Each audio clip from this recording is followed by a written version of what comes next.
what keeps a lot of us working when otherwise we could retire is the fact that we still have a mortgage. And the gold standard is to pay off your mortgage sometime in your 50s, so you have the flexibility, and the decision on when to retire is yours, not the bank's.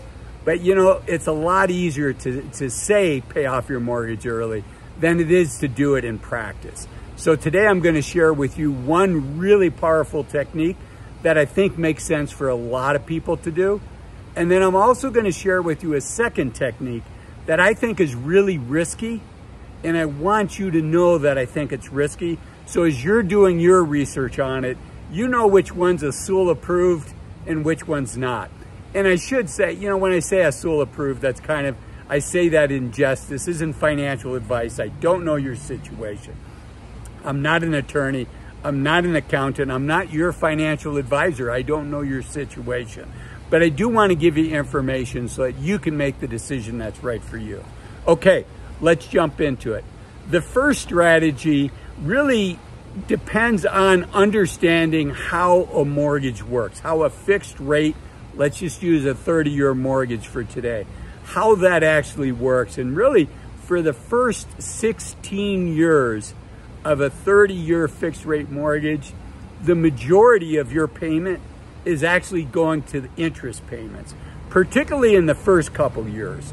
It's almost all of your payment is going to pay the interest, and a little bit of that payment is going to principal. And because a little bit went to pay principal this month, then next month the interest is just a tiny bit lower. I mean, literally maybe pennies or dollars on a $3,000 mortgage payment. So maybe dollars of principal is lower. So the interest, a little bit less is going to interest and a little bit more for mortgage.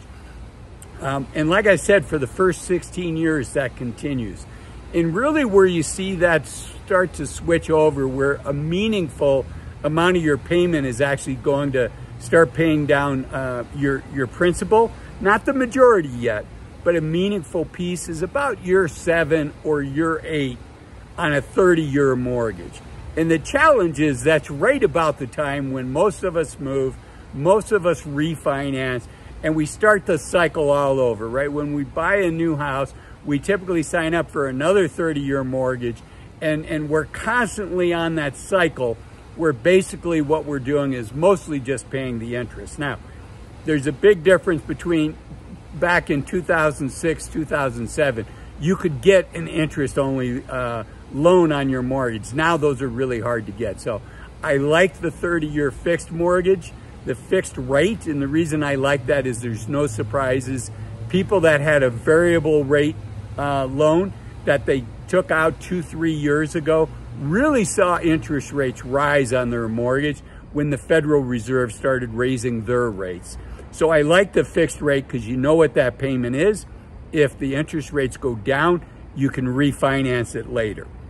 So again, for the first 8 years, you're basically paying off interest. Then unfortunately, most of us buy another house or refinance. So we really never get into that sweet spot where we're seriously paying down the principal.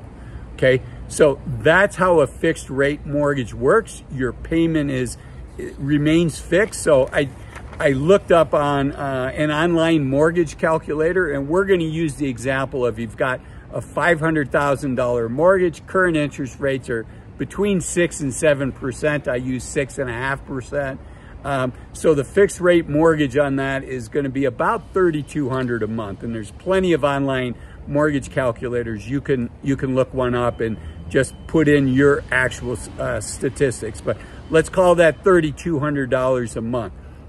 So the strategy that I like, and there's all kinds of complicated strategies, and the one I'm going to share here in a moment is very, very popular. You're going to hear it all over YouTube, all over the internet, but I want to give you caution. But let's go through the first one first. And that is just pay down more of your mortgage.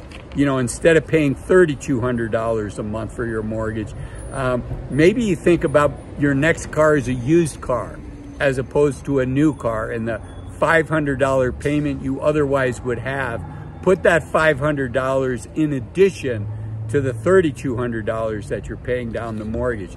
And believe it or not, that simple change, paying down an extra $500 a month is going to decrease the number of years that you have to pay your mortgage by 10 years.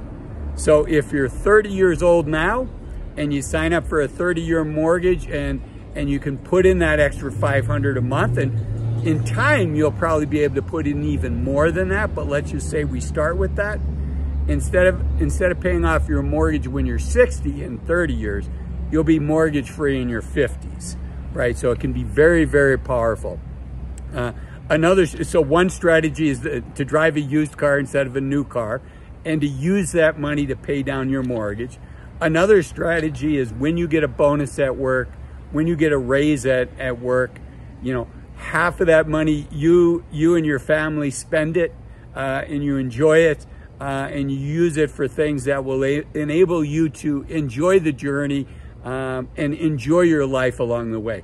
But the other half of it maybe is paying to your future self and saying, boy, wouldn't it be nice to be mortgage free in our 50s? So half of your bonus, half of your raises go into paying off your mortgage early. And it's going to be hard to do that, but if you can stick with it, it makes a big difference. I mentioned earlier that if you can save an extra $500 a month, that'll help you pay down your mortgage 10 years earlier.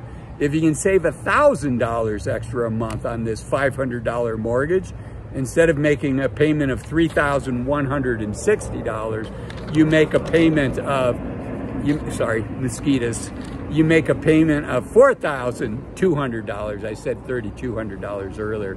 That extra $1,000 payment is going to pay off your mortgage 14 years earlier. So now if you're 40 and you've refinanced or you've bought a new home, now you're going to be mortgage free in your mid-50s, okay? So let's keep going with this. So we talked about your next car, maybe buying something used instead of new here. Let's go for a little walk and see if I can lose this bug.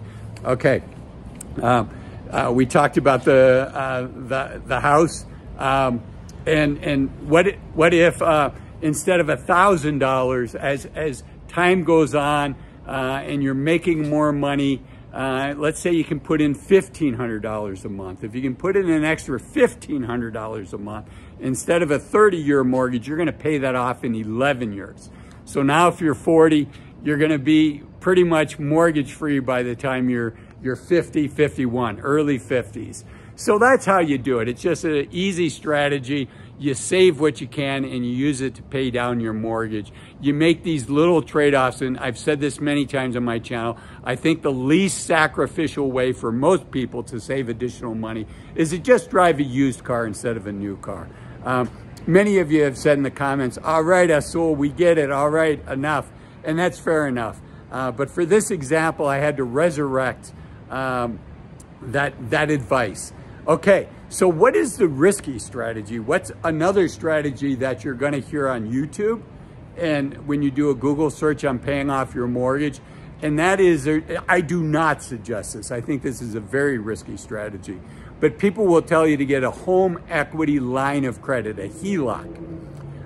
And if you Google it, you'll see how it works. But the problem is, you know, your fixed rate mortgage, you have a contract with the bank, and the bank says in a 30-year mortgage, the bank says, we understand we're not going to get back all of our money for 30 years.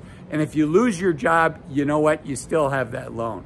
With a home equity line of credit, the bank can call that loan early. It is not a 30-year loan. It's a line of credit, and the bank can call that with very little notice. So I think, does the HELOC strategy work? It can work, but I think it's very risky. So I encourage you to really research that carefully. And I also encourage you to err on the side of safety. And the final thing I encourage you to do is, if you enjoyed this video, watch this video up here where I talk about the average income for a retiree in the United States, and this video down here that talks about 5 reasons to retire as soon as you can. Thanks for watching. Bye-bye.